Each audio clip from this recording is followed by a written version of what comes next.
The government built a calculator to help you decide when to file for Social Security, and then they deleted it. I'm not even making that up. The Social Security Administration had this tool on their website to help people figure out the best time to file. And then they watched how people were using it and just took it down. Gone. Because apparently we were all making the wrong decisions with it. They built a tool for us, watched us break it, and said, "Nope, you can't have this anymore." And that's what sent me down this rabbit hole. Because there are apparently 700 different filing strategies. 700. And yet every financial advisor you'll sit down with tells you the same thing. Just wait until 70. But here's what nobody's saying out loud. 2/3 of Americans file before full retirement age. 2 out of 3 people look at their life, look at the math, and say, "I'm not waiting." Are they all bad at money management? Or do they know something the wait until 70 crowd isn't talking about? I've got 8 reasons why filing at 62 can actually be the smarter play. And reason number 8 is the one I've never heard another financial channel bring up. So stick around for that one because it completely flips the math. But first, let me paint you a picture so everything else makes sense. Think of Social Security like a faucet connected to a pressurized pipe. Every year you wait to turn it on, the pressure builds. So when you finally open it at 70, you get the maximum flow. But that faucet is yours. You paid for it with every paycheck since you were 16. And every year you leave it shut. Some of that water just sits there. You never use it. Nobody gives it back. It just evaporates. So the question isn't really, should I wait? The real question is, when does it actually make sense for you to turn it on? Let me give you some real numbers so you can feel what we're talking about here. I'm going to use a woman I'll call Diane. She earned about $90,000 in her last year of work, roughly half of the Social Security wage cap. And she's got 3 options. She can turn it on at 62, and she'll get about $2,238 a month. She can wait until 67, which is full retirement age for most of us, and she'll get about $3,198 a month. Or if she holds out all the way to 70, she'll get $3,966 a month. Now, the break-even calculation basically asks which path puts the most total money in your pocket before you die. And the crossover usually hits somewhere in your early 80s. But here's where it gets really interesting. If Diane lives to 84, which is actually the real-life expectancy for someone who's already made it to 62 filing early, puts about $615,000 in her pocket. And filing at 67, she actually ends up with less money. Early filing wins by about $72,000. But if you change her life expectancy by just 3 years, drop it to 81, and suddenly waiting until 67 becomes the better call. Drop it 6 more years, and filing at 65 is actually the sweet spot. So you think you're deciding between early and late, but what you're really doing is betting on when you're going to die. And nobody knows the answer to that, which is the entire game right there. And one more thing that completely changes the math. When you add cost of living adjustments back in, because your Social Security check does go up every year for inflation, the gap between filing at 62 and waiting until 70 explodes to $246,000. And that's because a 3% raise on $3,966 is a completely different animal than 3% on $2,238. It compounds, just like interest does. So the stakes are real in both directions. Which is exactly why you need to figure out which of these 8 situations actually fits your life. Reason 1, your health or your family history is telling you something you don't want to hear. I'm just going to say this straight because people get really weird about it. If your dad passed at 73 and his dad went at 71, and you've already had a scare with your heart, the math shifts. And it shifts a lot. Waiting for a bigger monthly check sounds smart on paper, but it doesn't help you if you're not around long enough to collect it. You need to hit about 76 for waiting until 67 to beat filing at 62. And you need to reach 81 for the delay to 70 play to pay off. So if your doctor, your family tree, or just your own gut is telling you those ages might be a stretch, then delaying is actually the riskier move here, not the safe one. If your pipe is leaking, you don't sit around waiting for more pressure. You turn the faucet on. Reason 2, your best years are happening right now. People love to dismiss this one as emotional thinking, but there's real research behind it, and it's actually kind of fascinating. Retirement spending follows this predictable pattern that researchers call the go-go years, the slow-go years, and the no-go years. Your early 60s? That's go-go. You've got the energy, your knees still work, you can get on a plane and actually enjoy where you land. This is when people take that trip to Italy they've been talking about for 20 years, or finally learn to sail, or spend entire summers with their grandkids. The money you spend in your go-go years buys experiences you'll remember for the rest of your life. Then you hit your mid-70s and things start to slow down. That's the slow-go phase. You're not done, but your body starts negotiating with you. Maybe the long flights aren't worth it anymore. Maybe instead of hiking through national parks, you're doing shorter walks closer to home. You're still spending money, but it shifts less on adventure, more on comfort, nicer dinners instead of backpacking trips, a better mattress instead of plane tickets. And then come the no-go years, late 70s into your 80s.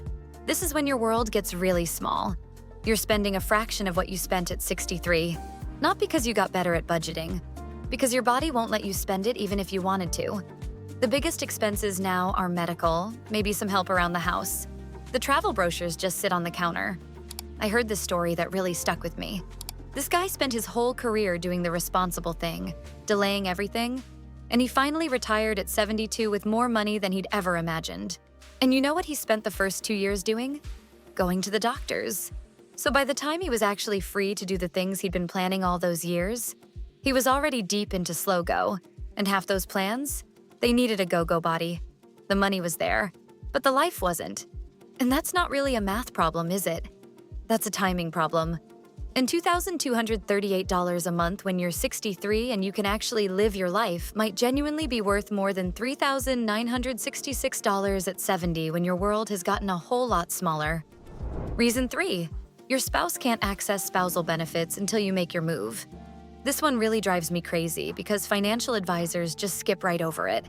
So if your spouse didn't work long enough to build up their own solid Social Security benefit, they might qualify for something called spousal benefits, which is up to 50% of your full retirement age benefit. And that can be a really significant amount of money. But here's the part that nobody mentions: your spouse can't get a single dime of that until you file. So imagine you're sitting in some advisor's office, and the advisor looks at you and goes, "You should really delay until 70. And you're nodding along because that sounds responsible, right? Meanwhile, your spouse is sitting right there next to you. She's been at home for 20 years with a minimal work record and zero Social Security income. And nobody in that room even brings up that she could have been collecting spousal benefits this whole time if you had just filed. If your benefit at full retirement age is $2,400 a month, your spouse could be getting $1,200 a month right now. Wait 5 more years to file? That's roughly $72,000 your family just doesn't get. Reason 4, your spouse has a serious health condition and a higher benefit than yours. This is the most counterintuitive reason on the whole list, but it's the one where filing early makes the most bulletproof sense. Here's how it works. Your spouse is the bigger earner and they've got a serious health condition. When they pass away, you inherit their Social Security benefit, which is called the survivor's benefit. So the play is this. You file for your own benefit at 62, collect your smaller amount while they're still here, and then, when they pass, switch to their larger benefit. You're getting something instead of nothing while they're alive. And then you step up to the bigger Faucet later. Take a woman I'll call Ruth. Her benefit at 62 is $2,100 a month. Her husband's benefit at full retirement age is $3,600. He's got a serious heart condition. If Ruth waits until 67 to file and her husband passes at 69, she collected nothing for 7 years, then switches to his survivor benefit anyway. But if she files at 62, she picks up roughly $176,000 in her own benefits before switching. That's $176,000 that would have just sat there in the pipe. Reason 5, the stock market crashed and you're watching your retirement portfolio bleed. Almost nobody talks about this one outside of academic papers, which is wild because the logic is so straightforward.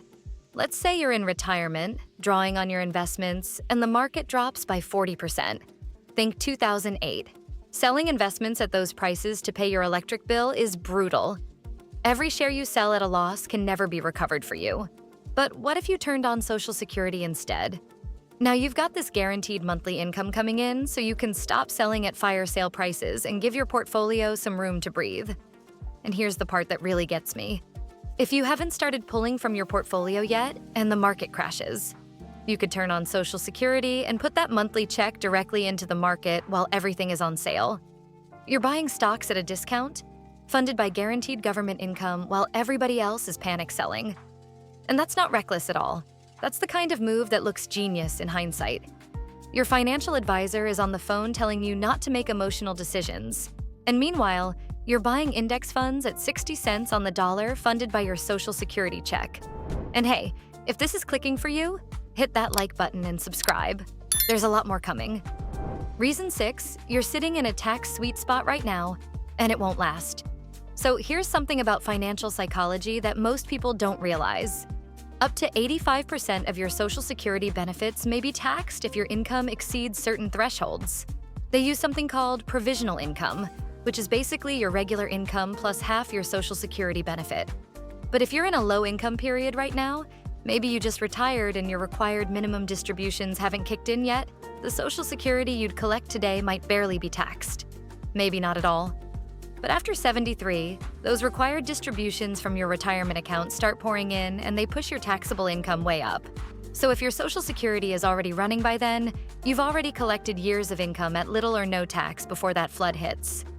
And sometimes the smaller check that you get to keep 100% of is actually worth more than the bigger check that gets shaved down by taxes later. That's not a gut feeling. That's just math. Reason 7. I want to say this with zero judgment because honestly, this is way more people than anyone wants to admit. Life doesn't follow the spreadsheet. Medical bills show up, businesses go under, family members need help. Social Security is an insurance program you paid into your entire working life. If you need it at 62, using it isn't a failure. It's literally the entire point of the system. And you know what? The person who files at 62 to keep their lights on is making a smarter decision than the person who delays until 70 while their credit card balance keeps climbing every month. Which actually brings me to the reason nobody ever talks about. And I have not heard a single financial advisor bring this up in their whole "you should delay until 70" sermon. Not one. And this is where the financial psychology of the whole thing breaks down. If you're sitting on $30,000 in credit card debt at 22% interest, that balance is compounding against you every month you wait. While you're trying to get a bigger Social Security benefit, your Visa bill is quietly growing. Let me do the math. $30,000 at 22%, making minimum payments by the time you hit 70, you've paid over $50,000 in interest alone. That money evaporated. But if you file at 62 and use that Social Security income to aggressively crush the debt, you stop the bleeding. You kill a 22% guaranteed loss, which is mathematically the same as earning a 22% return. Now think about this. Every advisor will tell you that delaying Social Security is like getting an 8% guaranteed return. And that's true. But if you're paying 22% in interest while chasing that 8%, you're losing 14 cents on every dollar, every year. That's not smart money management. That's a leak in your pipe. And you need to fix the leak before you even think about building more pressure. So here's what this whole thing really comes down to. The financial planning industry has a quiet incentive to tell you to wait. Advisors who manage your investments earn fees based on the amount in your account. If you turn on Social Security early, you pull less from your portfolio and your fee base stays fatter. I'm not calling anyone corrupt, but that's an incentive and you deserve to know it exists. Remember that break-even calculator the government deleted? They removed it because people were treating a starting point as a final answer. Don't do that. Instead, ask yourself which of these 8 reasons actually applies to your life right now. Not to some hypothetical person in a textbook. To you. Run the numbers? Sure. But change your life expectancy by 3 years in both directions and watch how violently the answer shifts. If your whole strategy flips from that, the margin is razor thin. If you've got a spouse, model your benefits together. Your filing decision directly changes what they get. And if you're in a downturn or a low-income year, or staring down a health crisis, those are exactly the moments to reconsider. Not the plan from 5 years ago. Your reality today. The faucet is yours. You paid for it. And nobody gets to tell you when to turn it on. And that's all for today. Make sure you hit the like button and also don't forget to subscribe to our channel for more of these kinds of videos. Thanks for watching.